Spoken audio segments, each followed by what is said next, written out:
wearing the same thing as I did in Thursday's video. I hope you enjoyed that video. It was quite a fun DIY that. If you haven't seen it, I'll link it up there. Go check it out. But let me quickly explain to you why I'm filming 2 videos in one day, because it's really exciting. Okay, so as you all know, and if you don't, listen up, my Halloween series starts on Monday. I am so excited. I have done a little intro and everything for it. My Patreons have seen that. So just really quick, I want to thank my Patreons. They help me keep this channel running just that little bit more. If you would like to know more about Patreon, the link is in the description.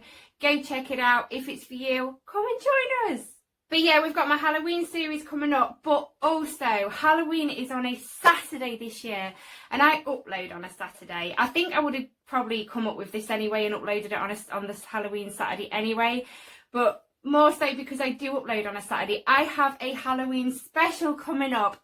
Oh my god, I'm so excited. And I am filming 2 videos in one day because on Saturday, so as you're seeing this video, we will be getting ready to go out and film this Halloween special. Yes, I said going out. We're not going to be in this setting. And also Matt is going to be with me because I'm going to need a bit of help. So yeah, get them notification bells on, guys. I am so excited about this Halloween series and this Halloween special. But yeah, in today's video, we are talking about scenes that were too dark to put into the Harry Potter films. Some of these scenes, when I read them for the first time, obviously these are scenes out of the books, they really did give me goosebumps, and it was like, oh my gosh, this is grim. But they definitely would have been too dark to have put in the films. So if you would like to hear about these dark scenes that should never, well, there is reasons why they weren't put in the movies, then keep on watching. And if this is the first time you're seeing my face, hello and welcome to my channel. I am trying so hard to get to my next big milestone of 2,000 subscribers. So if you would like to become a Potter Poppet with us, please click that subscribe button and don't forget to hit that notification bell so you're notified every time I upload a video. All my social medias are linked in the description of this video. Go see what I'm up to on those. And don't forget, guys, if you do enjoy this video, please give it a big thumbs up for me because it helps me more than you know. Let's talk about these dark scenes. The first dark scene we're going to talk about is called Family Murders. Now, we saw a lot of flashbacks with Voldemort in them, including from when he was Tom Riddle. But there was a flashback that was far too dark to be put into the films. Lord Voldemort murdered his family while still at Hogwarts. As a student, he was a child. When he opened the Chamber of Secrets just after his 5th year, the Dark Lord went to the village of Little Hangleton, if that's how you pronounce it. Once there, he went and attacked his uncle Morphin, and then went on further to kill his father and his grandparents in their manor. He then framed his uncle Morphin with the murders. Okay, so that scene would have been horrific. If that flashback was in the scene in the film, could you imagine watching him go attack his Uncle Morphin, however bad that attack was, but then to travel further and go kill his father and grandparents in the manor? Yeah, that's quite dark, and I can see why it never made the film. The next scene is Muggle torture. In the Goblet of Fire in the book, there is a scene that would have given any child nightmares. And to be fair, it probably would have given me nightmares too. So after the Quidditch World Cup match, just like in the films, the Death Eaters came and started burning tents down. But there is a Muggle family that lives at the front of the campground in a stone cottage. Mr. Roberts and his wife and 2 children were abducted by Death Eaters. The Death Eaters levitated them and controlled them like puppets with invisible string. The Death Eaters contorted their bodies into gruesome shapes and span them around in mid-air as means to humiliate and frighten them. Now, I can remember the first time I read that scene, and it did creep me out. I mean, because I don't know, but when I'm reading, I actually picture it. I think all readers do. And just seeing this Muggle family so scared, the children more than ever that were being tortured, it's awful. I mean, their bodies were being contorted into like grotesque, gruesome shapes, and we don't know what them shapes are, but we can only imagine. And to see adults go through that is horrific, but children, I mean, they would have been petrified. That scene would have been awful if it was in the film. So I'm glad that scene was not in the films. The next one is about the Vanishing Cabinet and the Weasley twins. So Fred and George Weasley trap a Slytherin student called Montague, I think that's how you pronounce it, in one of the Vanishing Cabinets. This resulted in Montague being trapped in that Vanishing Cabinet for months. He was unable to reach out to anybody and just couldn't escape. But he finally escaped through apparition, but it nearly killed him. And Fred and George showed no remorse for their actions. Now that scene alone would have been awful to watch, but what gets me is the love we have. I know there are people that don't like the Weasley twins, but most people do like the Weasley twins. And the love we have for them would have changed. I don't think there would have been the love. And as well, I think, you know, when they got their shop, everyone was really happy, especially the ones that read the books, because obviously they just got this shop out of nowhere in the films, but it was obviously Harry that spent his winnings from the Triwizard Cup. He gave them the winnings to put towards opening their shop. But I think if that scene with them trapping that Slytherin student happened, you know, even that shop, we wouldn't have the love for Weasley Wizard Wheezers, because we'd think they didn't deserve it. So I'm glad that scene wasn't in the films for that, but I do think it would be quite a horrific scene. Just imagine Montague, is that how you say his name? But we're going to call him that anyway. So imagine Montague, you know, he apparently apparated, but it nearly killed him. Imagine seeing that scene, and with it being a child as well. I mean, it's proper torture and it's bullying. The next scene, right, we all know how much I hate this person, Peter Pettigrew. But if this scene out of the book was in the film, I think it would have been quite gross. Okay, just to name a few: Dumbledore, Sirius, Cedric. We saw some horrible deaths, and in my opinion, the worst violent one for me was Snape's death. Even though Snape's death was awful, we was actually shielded a bit from Nagini's bite. However, there is a death in Deathly Hallows Part 1 book that I'm glad that wasn't put in the films. So basically, Peter Pettigrew's silver hand turned on him and strangled him to death. And Harry and Ron tried their all utmost, whatever you want to call it. They tried everything to save him, but didn't manage to. Yes, we all hate that bloke, Peter Pettigrew, but that scene, I mean, imagine watching someone being strangled to death. No, that wouldn't have been very nice. So yeah, that's another one that would have been too dark for the movies. This next one I can remember really getting to me when I read this in the books. This was the attack on Hagrid. So on the night of Wednesday, the 17th of June, 1996, Umbridge made her tracks from the castle to Hagrid's hut at midnight with 5 Aurors. They left to go at midnight so late because after the attempt of trying to get rid of Professor Trelawney that caused so much attention, they tried to do it a bit differently and go when everyone was in bed. But what they didn't know was that at midnight, Harry and his classmates were in the astronomy tower taking their astronomy exam. So these children saw everything that was about to happen in this scene. So Hagrid's door was burst open and the 5 Aurors started casting stunning spells at him, and Hagrid had raging fists trying to defend himself.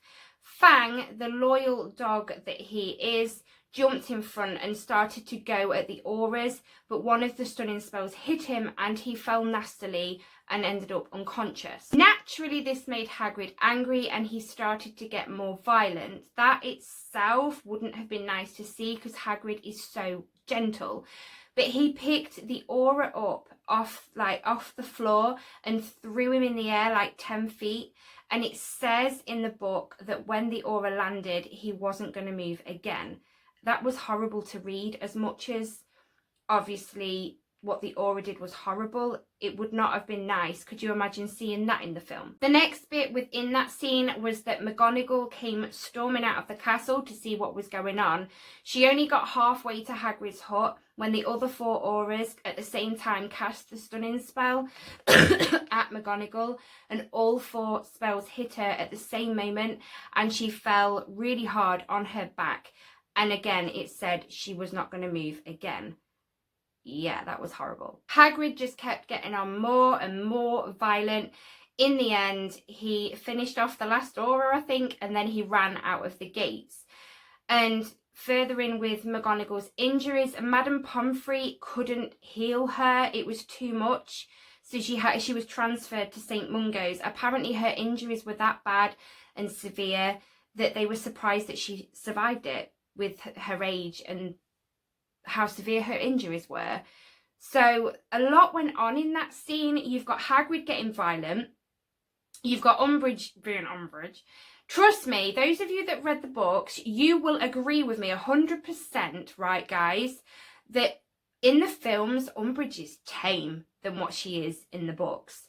But yeah, so you've got Hagrid getting violent, you've got Fang being knocked out, you've got Umbridge being Umbridge, the aura's attacking, McGonagall, you know, that aura that went flying. And not only that, the kids were up in the astronomy tower watching it all. So all that going on and seeing the kids really upset and confused as well, that scene would have been horrific. But yeah, I can remember reading that scene and thinking, oh, I don't like this. But yeah, and as well, like when I say Umbridge was tame, there's another bit, it's not written down, there's another bit of Umbridge in the books. You know when Harry goes to the detention and it's the quill that you don't need any ink, and it, you know, on the back of his hand engraved, you know, is I must not tell lies. How it's described in the books is awful. And he keeps going back, and you know, it says that his wounds are reopening and it's getting deeper, and it's absolutely vile.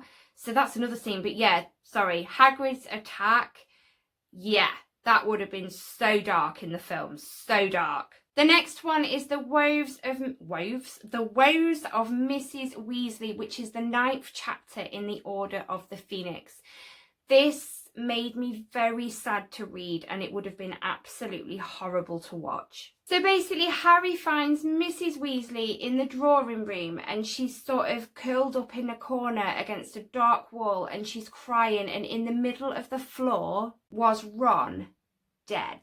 Harry didn't realise at first that, but then he reminded himself, no, I've just been downstairs with Ron. This was in Grimmauld Place that this all took place. Then Molly, with her wand, shouted ridiculous. And obviously Harry knew straight away this was Mrs. Weasley's boggart.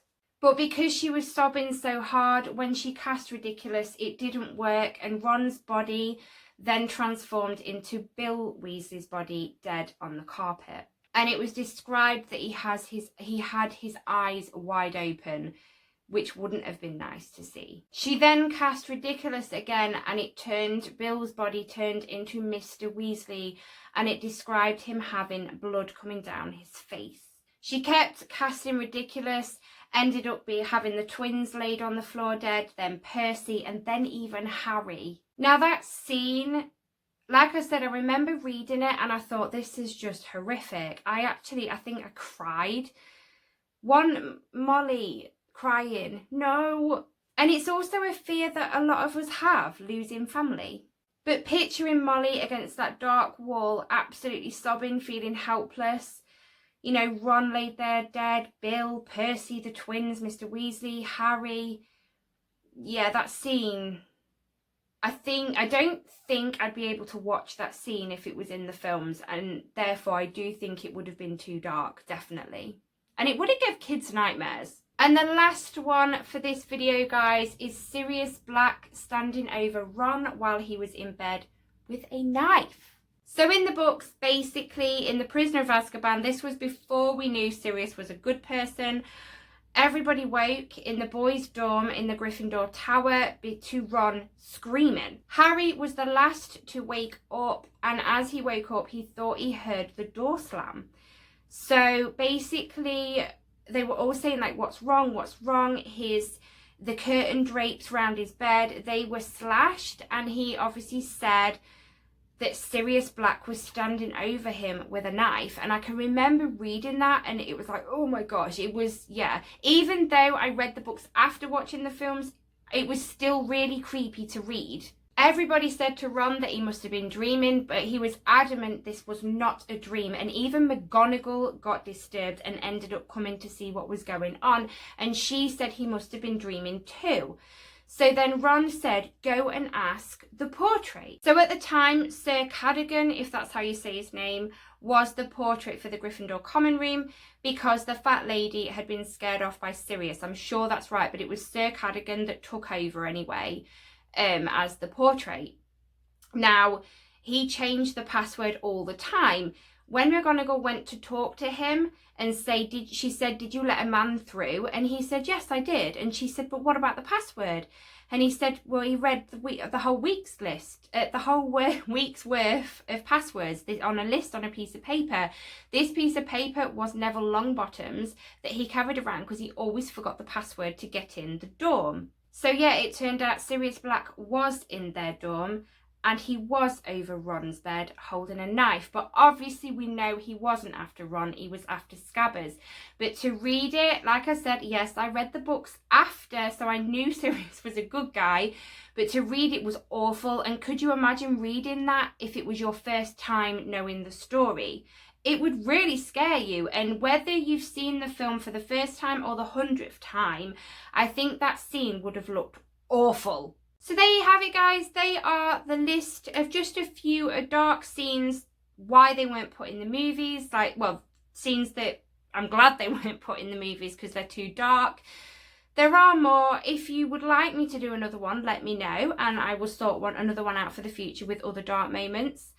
But yeah, let me know what you think. Let me know dark scenes that you know of that you're glad they're not in the films. Let me know if there's any scenes in the films you wish weren't in, that would, because they're too dark, you find them too dark. You know I love having a discussion with you in the comments, guys. But yeah, that is the end of the video, guys. Please give it a big thumbs up if you enjoyed it, and I will speak to you in my next video. Bye, Poppets.